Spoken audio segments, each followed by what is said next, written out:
নমস্কাৰ প্ৰিয় বন্ধুসকল। এপ্ৰিল 2026 এই মাহটোৰ মান্থলি ৰাশিফল লৈ মই আপোনালোকৰ সন্মুখত পূজাৰী ভদ্ৰকান্ত শৰ্মা। এপ্ৰিল মাহটো আপোনাৰ বাবে কেনেকুৱা হ'ব, কি শুভ ফলাফল লৈ আহিব বা কি সাৱধানতা আপুনি ল'ব লগা আছে, এই সকলোখিনি এই ভিডিঅ'টোৰ যোগেদি প্ৰকাশ কৰা হ'ব। প্ৰিয় বন্ধুসকল, গ্ৰহৰ অৱস্থিতি, কোন গ্ৰহ কোন স্থানত আছে আৰু কোন গ্ৰহই কেনেকুৱা ধৰণৰ ফলাফল দিব, স্বাস্থ্য, শিক্ষা, আৰ্থিক, কৰ্মজীৱন, প্ৰেম, দাম্পত্যত আদিত কেনেকুৱা ধৰণৰ প্ৰভাৱ পৰিব, এই সকলোখিনি এই ভিডিঅ'টোৰ যোগেদি আপোনালোকক জানকাৰী দিব বিচৰা হৈছে। আশা কৰোঁ ভিডিঅ'টো শেষলৈকে চাই থাকিব আৰু আপোনাৰ লগতে আন সকলোকে ভিডিঅ'টো শ্বেয়াৰ কৰিব আৰু চেনেলটো ছাবস্ক্ৰাইব কৰিব। কৰ্কট ৰাশি।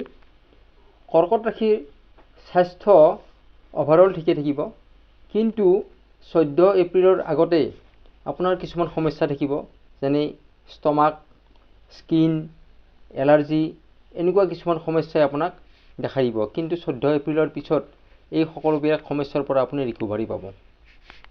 শিক্ষাৰ ক্ষেত্ৰত 14 এপ্ৰিলৰ পিছত আপোনাৰ কোনো ইণ্টাৰভিউ থাকিলে, কোনো এক্সাম থাকিলে বা কোনো আপোনাৰ প্লেনিং থাকিলে, এই সকলোখিনিত আপুনি পজিটিভ ৰিজাল্ট লাভ কৰিব পাৰিব।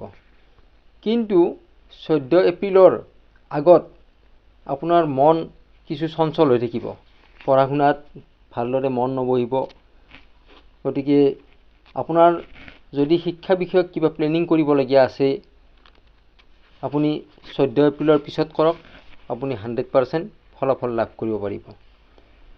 প্ৰেমৰ ক্ষেত্ৰত আপোনাৰ ৰিলেশ্যন ঠিকেই থাকিব, কিন্তু আপোনাৰ কোনো ক্ষেত্ৰতে আপোনাৰ জলবাজি বা খৰখেদা বা লৰালৰি এনেকুৱা দেখা যাব। গতিকে এইবিলাকৰ পৰা আপুনি সাৱধানে থাকক। যিমান পাৰে আপুনি লাহে ধীৰে কামবিলাক কৰিব আৰম্ভ কৰক, আপোনাৰ মাহটো ঠিকে চলি যাব।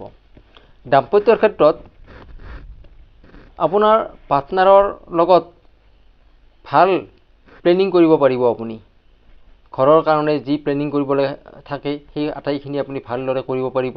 সুখ শান্তি আপোনাৰ অটুট থাকিব। কোনো যোগাযোগ আপোনাৰ হ'ব পাৰে, বিশেষকৈ বিদেশৰ লগত আপোনাৰ ভাল যোগাযোগ হ'ব পাৰে, তেনেকুৱা এটা যোগ দেখা যায়। ভ্ৰমণৰ আপুনি সুবিধা পাব। এই মাহটোত আপুনি ভ্ৰমণৰ সুবিধা পাব, বিশেষকৈ ধৰ্মীয় স্থান হওক বা যিকোনো স্থানত আপুনি ভ্ৰমণ কৰিব পাৰিব। পাৰ্টনাৰৰ লগত আপুনি ভ্ৰমণ কৰিব পাৰিব। ভাগ্যই আপোনাক যিমান কষ্ট কৰিব সেই অনুপাতে আপোনাক ফল নিদিয়ে। আপুনি কষ্ট কৰাৰ অনুপাতে আপুনি ফল নাপাব। এই মাহটোত আপোনাৰ ভাগ্য 2 জুনৰ পৰাহে আপোনাক সম্পূৰ্ণ 100% ছাপোৰ্ট দিব। গতিকে আপোনাৰ যদি কিবা প্ৰপাৰ্টি সম্বন্ধীয় কাম কাজ আছে বা কিবা যদি আপোনাৰ ডাঙৰ ইনভেষ্টমেণ্ট কৰিবলগীয়া আছে, এই সকলোখিনি কাম যদি পাৰে আপুনি 2 জুনৰ পিছত কৰক, আপুনি 100% ভাল ফল লাভ কৰিব পাৰিব। আপুনি এই মাহটোত চন্দ্ৰৰ মন্ত্ৰ জপ কৰক, মাহটো আপোনাৰ ভালদৰে পাৰ হৈ যাব।